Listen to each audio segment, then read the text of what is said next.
sempurna.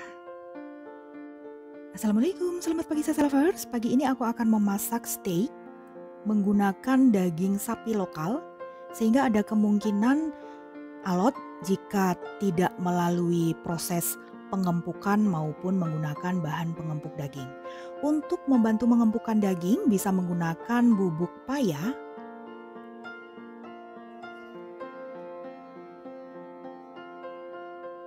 meat tenderizer powder,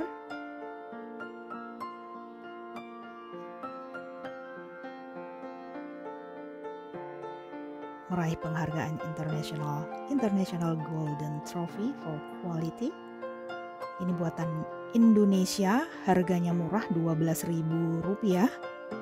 mengandung enzim papain. Apakah enzim papain itu?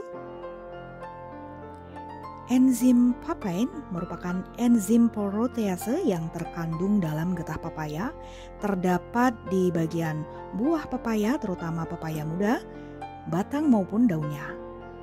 Di dalam meat tenderizer powder, ada kalanya mengandung enzim papain, ada kalanya mengandung enzim bromelain. Kalau enzim bromelain itu adalah enzim pelunak yang terdapat dalam buah nanas.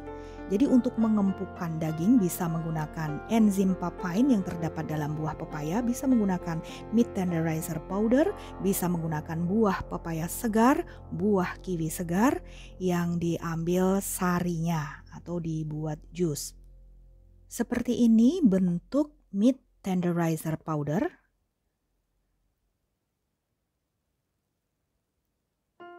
Seperti garam halus tetapi lebih kasar butirannya.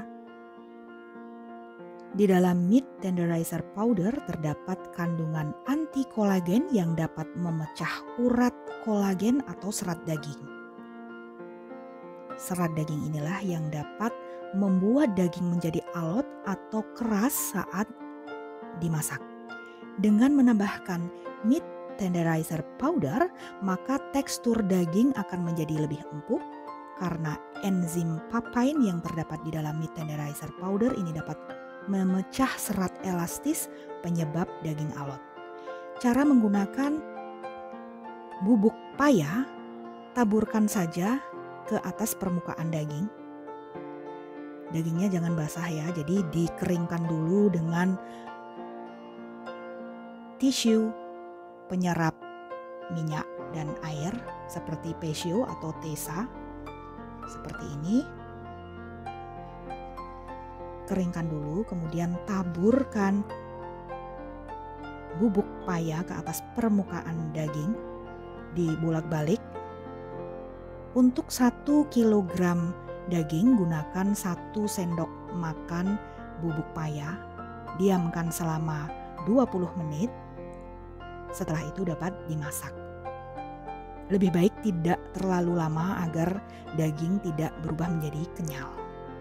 Kalau menggunakan air nanas, gunakan air nanas sedikit saja agar daging tidak hancur karena enzim bromelain itu keras.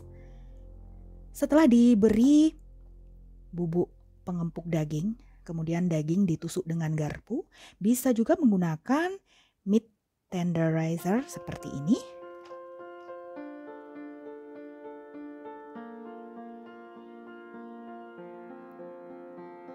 Dengan cara menekannya ke atas permukaan daging. Seperti ini. Cara kerjanya, ketika ditusukkan ke daging, maka daging akan tertusuk oleh bagian runcing dari stainless steel ini. Ini yang akan membantu mengempukkan daging.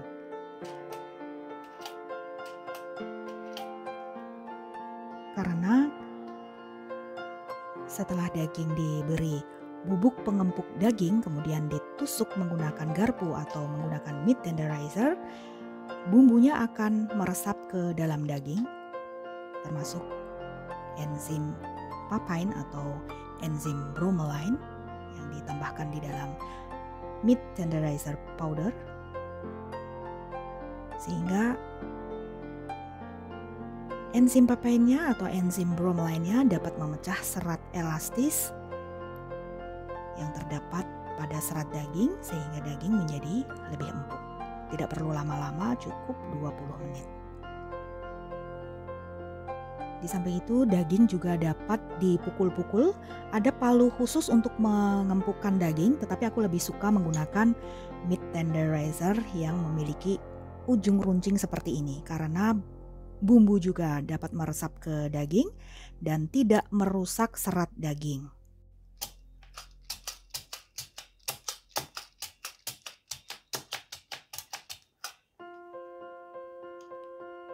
Sangat nyaman dipakai, pegangannya kokoh, stainless steelnya juga kokoh dan sangat tajam. Langsung menusuk ke daging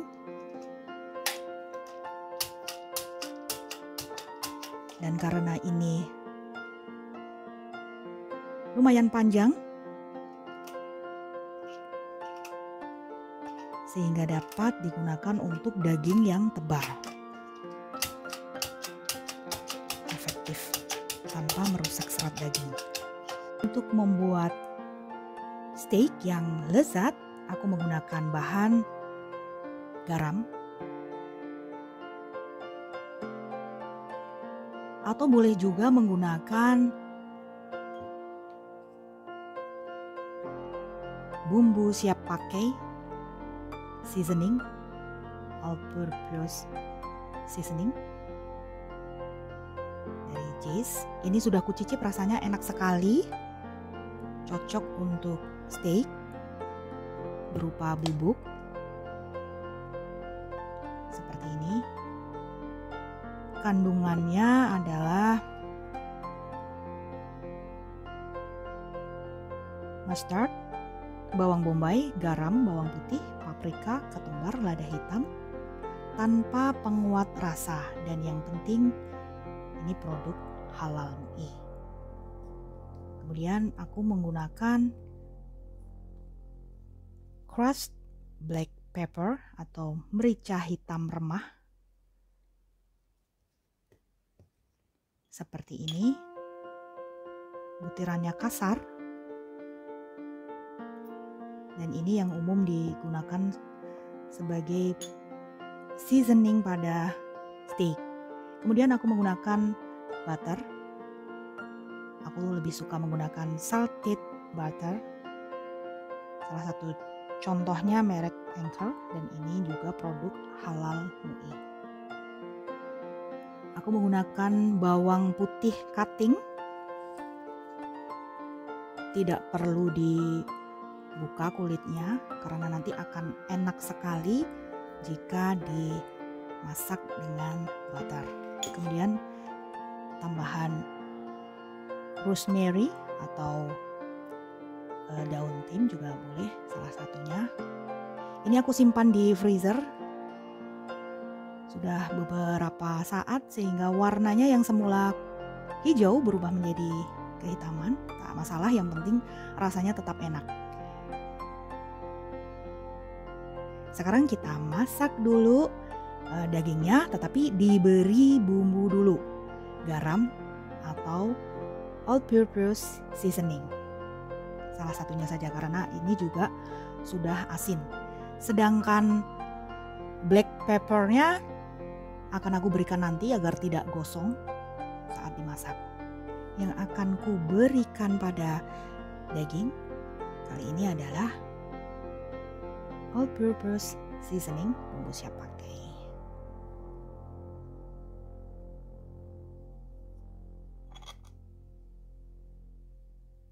Ditabur di permukaan daging bolak-balik dan pastikan dagingnya itu kering, jangan basah. Diamkan selama 10 menit agar bumbunya meresap dulu. Bolak-balik ya.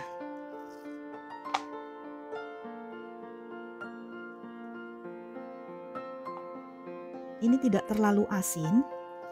Kalau menginginkan agak lebih gurih bisa ditambahkan garam, tetapi jangan banyak-banyak agar tidak asin steaknya.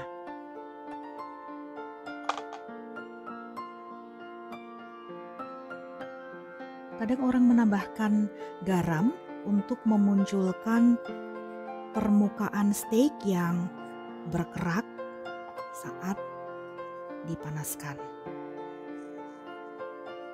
Kalau menggunakan garam, ini cukup 1/4 sendok teh bolak-balik agar tidak merusak rasa steaknya, karena kalau asin kan menjadi tidak enak. Aku juga menggunakan minyak zaitun, Joho extra light olive oil,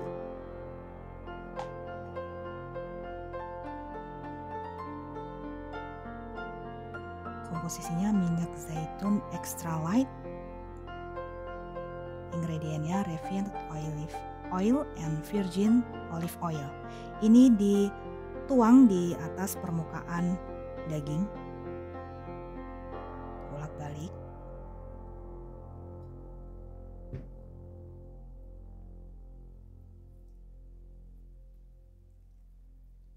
Jika telah diberi minyak zaitun seperti ini, nanti wajan atau alat panggangnya tidak perlu diberi minyak lagi, tak mengapa.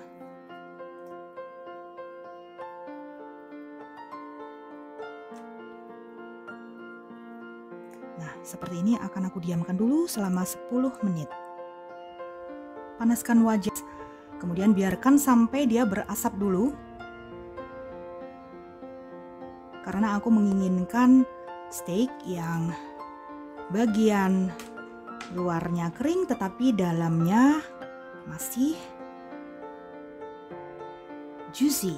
Bismillahirrahmanirrahim. Nah, sampai terdengar bunyi seperti ini.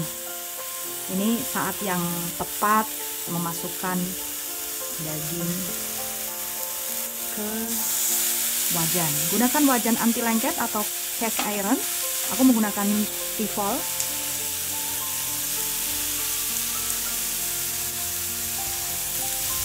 Tidak perlu dibolak-balik dulu, jadi biarkan satu sisinya matang terlebih dahulu, 1 menit atau 2 menit tergantung ketebalan dagingnya.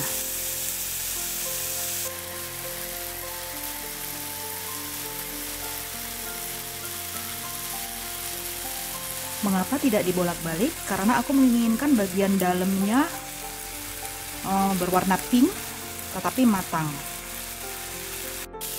Setelah 1 atau 2 menit dibalik. Bismillahirrahmanirrahim. Setelah 1 atau 2 menit masukkan butter dan daun rosemary. Kemudian bawang putih yang digeprek, kulitnya disertakan karena ini enak.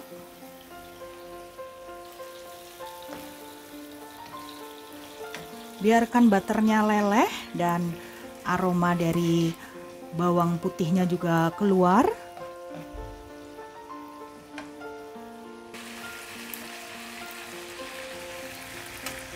Bisa dibalik. Kemudian butter ini disiram-siramkan ke permukaan daging agar bumbunya meresap.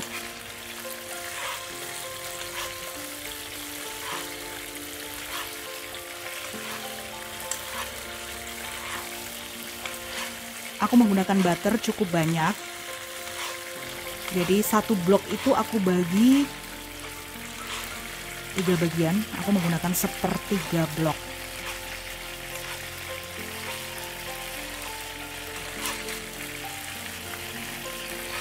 Dengan butter yang berbumbu bawang putih ini rasanya gurih dan wangi sekali.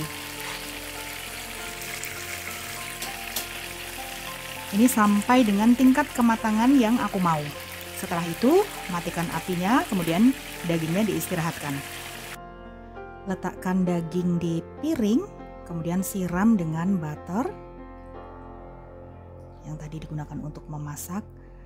Letakkan juga bawang putih dan daun rosemary di atasnya. Diamkan selama 10 menit hingga 15 menit sebelum dagingnya diiris-iris agar terjaga juicy-nya. Sambil menunggu dagingnya diistirahatkan dalam rendaman butter berbumbu, kemudian aku akan membuat saus rosemary garlic instant gravy mix dari Jess, produk halal.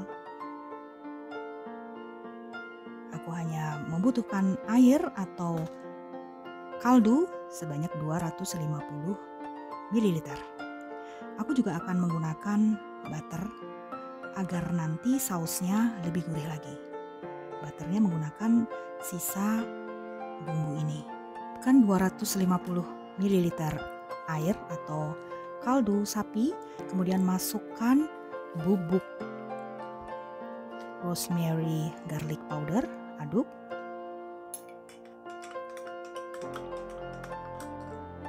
Ini adalah bumbu sisa membuat daging panggang. Kemudian tambahkan air yang berisi rosemary garlic. Masak hingga mendidih dan mengental seperti ini. Ini saat aku cicip rasanya sudah gurih, jadi tidak perlu menambahkan garam. Tetapi aku ingin rasanya lebih mantap lagi sehingga akan aku tambahkan barbecue sauce Del Monte. Ini halal MUI. Karena aku suka dengan saus rasa barbecue.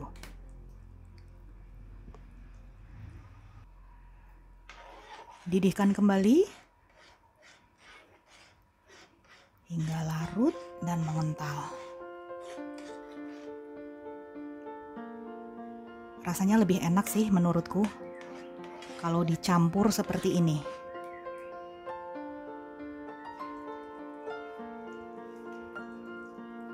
Barbecue sauce ini mengandung mustard, garam, pasta tomat, pengental nabati, bumbu dan rempah, pengatur keasaman, perisa alami asap, pewarna alami, pengawet natrium benzoat. Jadi penggunaannya tidak terlalu banyak karena kalau banyak-banyak nanti berasa masam sausnya. Tadi aku menambahkan 4 sendok makan barbecue sauce ke dalam rosemary garlic saus ini. Sudah aku cicip, rasanya sudah pas. Kekentalannya seperti ini, dan ini akan aku matikan apinya. Saatnya menggoreng kentang. Minyaknya dipanaskan dulu, kemudian masukkan kentang. Aku menggunakan kentang beku Golden Farm French Fries Shoestring halal MUI. Potongan lurus yang berukuran kecil agar cepat kering jika digoreng. Tips memasak kentang goreng yang enak dan renyah, gunakan minyak yang banyak. Minyaknya harus baru, tidak terkena cipratan telur atau bukan bekas untuk menggoreng bawang merah, agar tidak melempem hasilnya. Dan jangan terlalu banyak kentang yang dimasukkan ke dalam minyak sehingga kentangnya akan mudah mengapung dan matang sempurna bolak-baliknya. Digoreng hingga kekuningan, jangan sampai gosong. Sudah terlihat kalau ini kering, matikan apinya, angkat kentangnya. Setelah ditiriskan, masih dalam keadaan panas, kentang dapat ditabur dengan lada putih bubuk dan garam halus. Atau bisa juga menambahkan seasoning smoked Texas barbecue. Ini mengandung cabai merah, bubuk bawang putih, bawang bombay, daun peterseli, garam, gula, minyak sayur, serat pangan. Ini rasanya sudah gurih. Seperti ini isinya.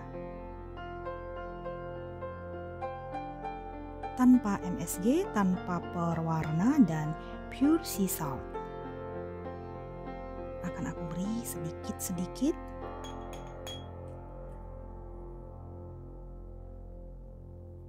Agar rasanya gurih. Jadi aku menggunakan sedikit garam, sedikit lada bubuk, serta smoked Texas barbecue powder. Kemudian diaduk.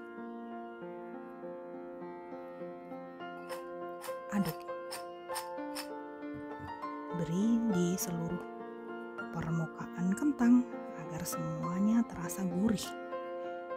Garamnya jangan terlalu banyak agar tidak terlalu asin rasanya. Steaknya sudah jadi, seperti ini hasilnya. Tingkat kematangan daging steak setidaknya ada 5, yakni rare, medium, medium well, serta well atau well done. Sedangkan yang aku masak ini, tingkat kematangan dagingnya mencapai medium. Ini adalah tingkat kematangan daging steak yang aku suka, karena meskipun warnanya terlihat pink, tetapi dia sudah matang, tidak berdarah-darah, dan sangat lembut dagingnya, juicy. Sangat nikmat jika disantap dengan saus, bisa menggunakan saus barbecue, saus lada hitam atau black pepper, atau saus gravy. Disajikan dengan saus sambal dan atau saus tomat. Sedangkan ini saus yang aku masak tadi.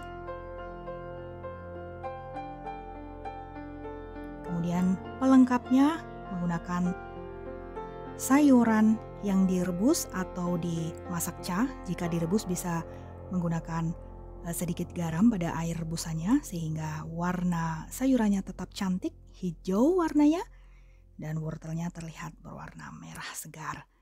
Kemudian menggunakan tomat merah mengkal serta kentang goreng, bisa menggunakan french fries atau kentang goreng biasa atau pure kentang. Oke, selamat mencoba ya. Bye. Recommended.